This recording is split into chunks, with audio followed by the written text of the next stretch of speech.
今日好開心邀請到 Ken Sir 嚟同我哋解答一啲有關於分離焦慮嘅疑問。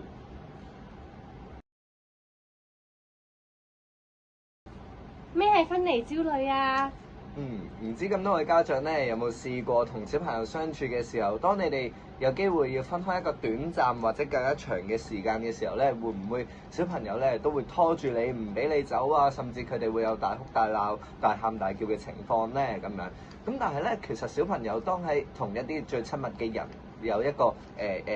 短暫嘅分離嘅時候咧，其實佢哋會喊會緊張咧，係好正常嘅事嚟嘅喎。咁但係點樣先會形成到分離焦慮呢？其實最重要嘅核心情況就係話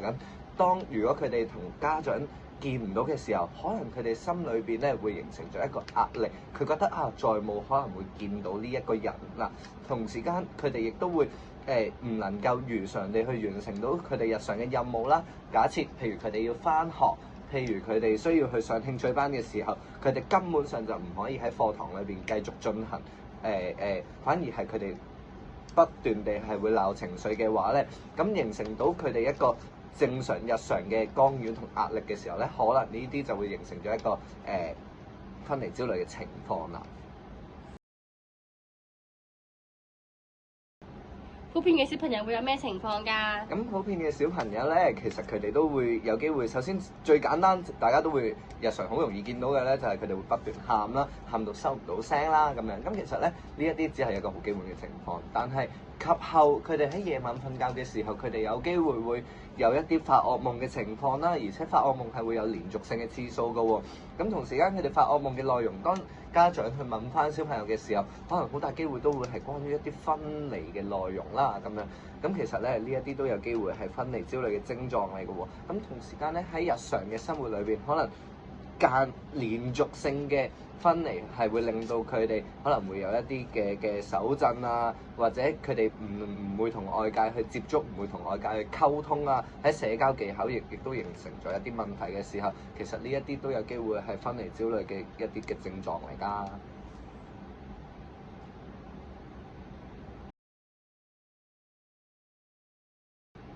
老師可以點樣解決有分離焦慮嘅小朋友啊？咁首先咧，老師嘅話，我會形容埋係可能佢哋上興趣班嘅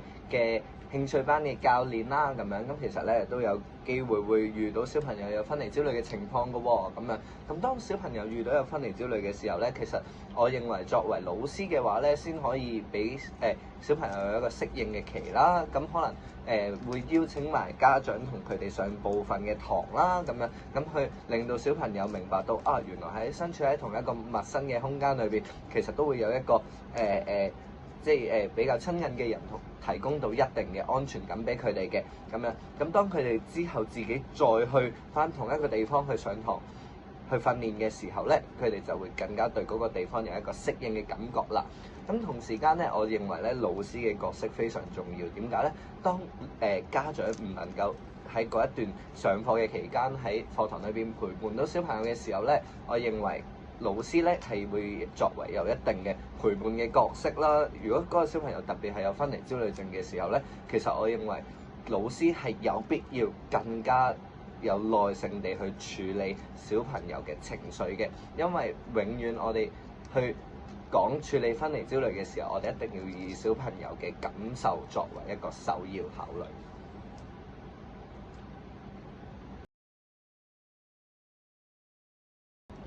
有家長想了解佢哋可以點樣幫助有分離焦慮嘅小朋友？咁咧，其實咧，首先我哋回及翻上一條問題啦，家長其實咧有必要提供有一定嘅時間啦，去陪伴小朋友去上堂，等佢哋適應呢一個分離焦慮嘅。咁同時間咧，我自己曾經聽過一啲嘅故仔、一啲經驗咧，係家長好中意同小朋友玩咧，可能喺某一個地方突然間自己匿埋，然之後觀察下小朋友會有咩反應喎。咁其實呢一樣嘢對於小朋友嚟講突然間嘅分離，突然間嘅唔見咗自己身邊最親密嘅人，佢哋會對於呢一個世界感受到一個非常之嘅危險性啦咁樣。咁其實對於佢哋嘅安全感係會突然間降低咗好多嘅。咁所以咧，我都唔建議家長會去試呢一啲咁樣嘅遊戲啊嚇。咁咧同時間咧，我就認為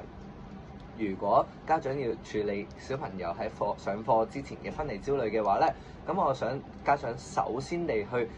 帶小朋友去2-3次